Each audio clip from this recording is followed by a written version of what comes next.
Piper Alpha. The deadliest single accident that ever happened on an oil rig is known today as the Piper Alpha disaster. On July 6, 1988, 167 workers were killed, and the controversy surrounding the disaster remains to this very day.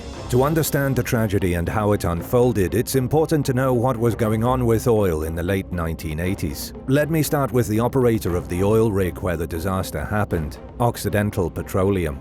They, along with other oil companies, were massively scaling back how much money they were spending. But why? Because in 1988, oil plunged from $30 per barrel to a measly $8 per barrel. Scaling back spending meant that certain operators began slacking off when it came to maintenance and safety. Piper Alpha was once Occidental Petroleum's biggest single oil and gas producing platform. Positioned off the coast of Aberdeen in the North Sea, Piper Alpha produced around 300,000 barrels of crude oil every day. That was 10% of the total production for Britain at the time, slurping the crude oil out from underneath the seabed. Just before the disaster, Occidental Petroleum made the unusual decision to continue producing oil and gas while performing upgrade work. At the beginning of a shift change on July 6th, a miscommunication led to a key piece of pipework being used when it shouldn't have been used. The pipe had been sealed, but there had been no safety valve attached to it, so gas leaked from this piece of pipe and ignited, resulting in all hell breaking loose. The oil platform was so poorly maintained that it couldn't cope with the gas explosion. The platform blew, killing over half the workers on the rig. The platform was completely ripped apart and destroyed, and it took 3 weeks before the fire was fully extinguished. The causes of death varied greatly. 109 people died from smoke inhalation, while 13 others drowned, and in addition, 11 were gravely injured or burned to death. Many of the bodies had to be fished out of the ocean, and 30 were never recovered. The Erfurt Latrine disaster. A very unusual disaster unfolded in Germany almost 900 years ago. The story involves a king, rotting human waste, and some rather foolish nobles. It's known today as the Erfurt Latrine disaster. In the 12th century, the city of Erfurt in Germany was home to the Petersburg Citadel and St. Peter's Church. In charge of the region was King Heinrich VI of the Hohenstaufen dynasty. This was the Middle Ages, so of course the region was awash in political turmoil and feudal squabbles, and one of the worst feuds was between Archbishop Conrad of Mainz and Louis III of Thuringia. King Heinrich, on his way to Poland, figured that he'd stop by Erfurt to settle the dispute between the noblemen. Hearing the king would be in town, nobles from across the Holy Roman Empire traveled to Erfurt, arriving on July 25, 1148 AD. The king, the nobles, and the two feuding men gathered inside the Petersburg Citadel. There were several dozen people of nobility in the building, along with their staff. But what none of them had anticipated was that the aged floors of the building weren't designed to hold so much weight. Suddenly the floor collapsed, and everyone fell through an open pit into the stinking latrine below. They literally fell into a giant sewer. There are no exact figures for how many people died, but scholars think it was between 60 and 100. Many of the nobles drowned in festering human excrement that had been bubbling in the underground latrine, but others suffocated on the fumes. The king miraculously survived, but many of the most powerful men of medieval Germany did not, including the likes of Count Friedrich I of Abenberg and Gosmar III of Ziegenhain. The worst mining catastrophe ever.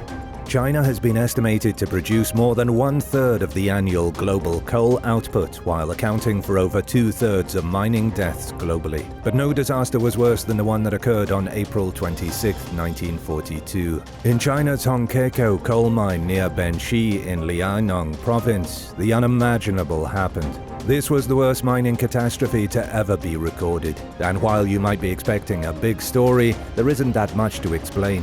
A mixture of gas and coal dust ignited deep within the mine, causing an intense explosion. The explosion rocked one of the shafts, sending flames flowing through the tunnels like dragon's breath. The explosion was so big that flames burst out of the entrance like something you might see in a movie. But if this incident was ever made into a movie, it would be a tragedy because 1,549 people died inside the coal mine. In the immediate aftermath, the ventilation system was shut off. The front of the pit was sealed so that no oxygen could enter the underground. They also built an electric fence outside the entrance to the pit to stop the relatives of the dead miners from trying to rush inside. The one thing to keep in mind is that this happened during wartime. The mine was initially opened as a joint Japanese and Chinese project, but with the Japanese invasion of China in the 1930s, the mine was taken over by the Japanese. The Chinese laborers who worked inside were essentially slaves, toiling in abhorrent conditions. There was very little food for workers who mined over 12 hours a day. They also didn't have enough clothes to keep themselves protected. The working conditions were absolutely awful, comparable to what the Nazis forced their captives in concentration camps to go through. And inside the mine were diseases like typhoid and cholera. There was horrible sanitation and hardly any water for the workers to curb their thirst. Even after the disaster, the Japanese continued operating the mine until World War II ended in 1945, when they were forced to withdraw from China. When the Soviet Union investigated the accident years later, they found that most people hadn't died in the explosion. The majority of deaths were from carbon monoxide poisoning when the Japanese guards closed the ventilation system. If the Japanese hadn't closed the vents, the death toll would have been significantly lower, but they essentially turned the whole coal mine into a gas chamber. The Glasgow flour mill. The Matthew Muir and Sons flour mill exploded 150 years ago, and as a result, 18 people were killed, 16 were injured, and the city of Glasgow was shaken to its core. It still remains one of the worst explosions the Scottish city has ever seen. In 1872, this was one of the busiest mills in the city. At 4 p.m. on July 9th, day shift workers were just preparing to go home. But that's when a small explosion went off, filling the whole building with flour. Then, as if that wasn't enough, a much bigger explosion blew apart the front and back of the structure. The mill filled with fire, as if a portal to hell had opened. Firefighters were dispatched from just about every fire station in Glasgow. Their main priority was to stop the fire from spreading and engulfing the whole city. And luckily, they finally got the fire under control at around 11 p.m. that night. It would take a month for workers to recover all the corpses in the rubble. 14 of the fatalities were people who worked at the mill. 3 others were local residents, and 1 was somebody in the nearby Butte Hotel. The investigation into the disaster suggested that the explosion was caused by a spark created by a pair of millstones. But to put it more simply, 2 large rocks hit each other, and the spark ignited the finely ground flour that saturated the air of the mill. The Moore tornado. One of the worst tornadoes of the modern age struck Oklahoma's Grady County in the town of Moore on May 20th, 2013. It wasn't necessarily an unexpected disaster, as they knew a tornado was coming, but nobody had anticipated the level of destruction it would bring.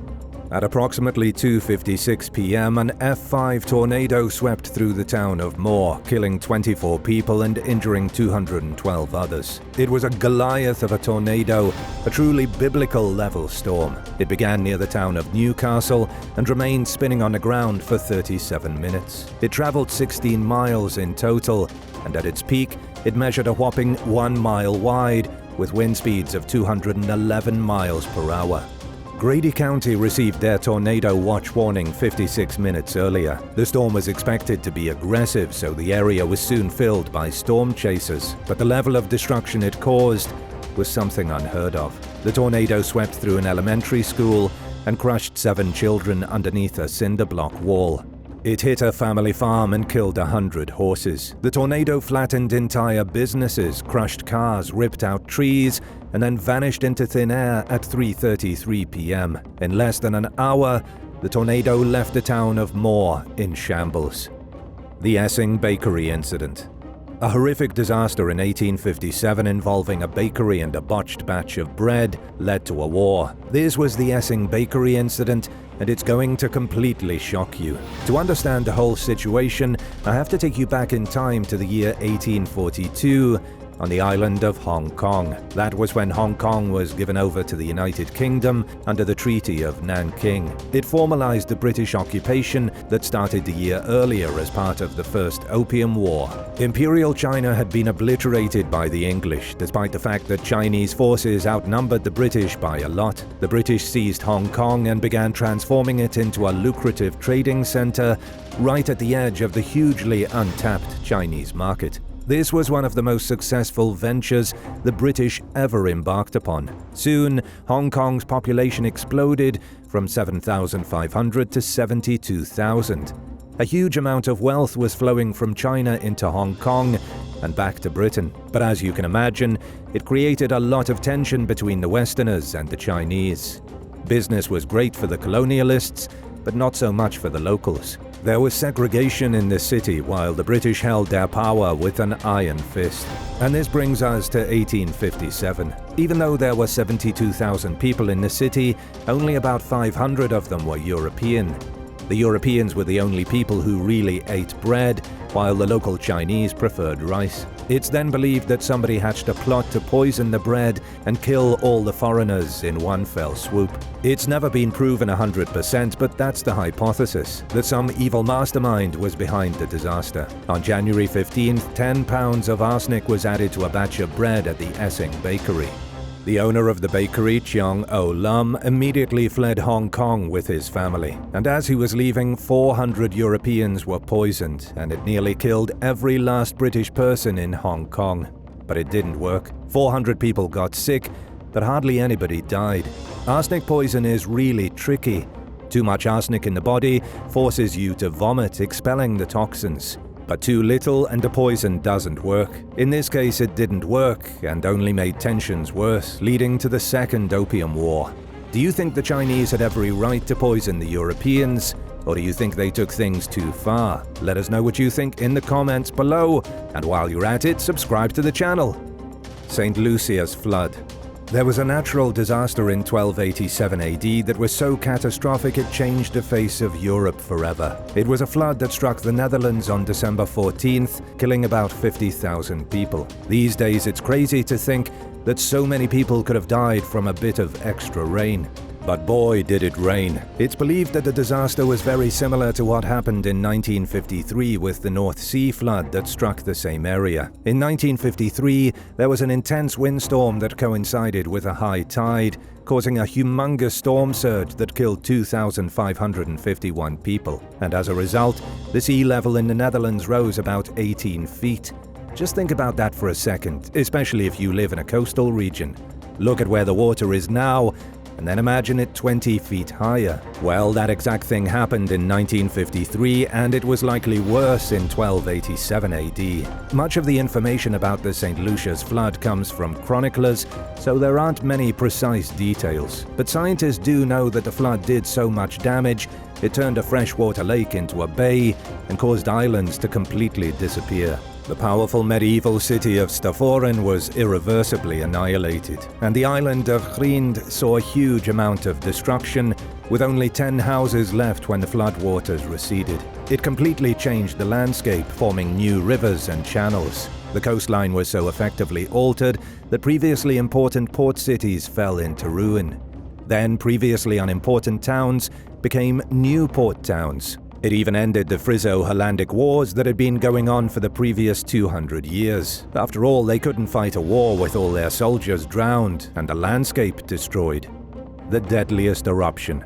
You've seen the worst modern tornado disaster and one of the worst floods ever. Now it's time for the big one. The almighty eruption of 1815 that killed more people than any other volcanic eruption in the modern world. This was the eruption of Mount Tambora on the Indonesian island of Sumbawa. 100,000 people died in the immediate aftermath, and countless more perished over the next few years. According to expert Gillen Darcy Wood, who wrote an entire book on the subject, the Tambora eruption immediately caused 3 years of climate change. The world as a whole got colder, and weather systems changed. There was crop failure and starvation from Asia to Europe, and even in the New World.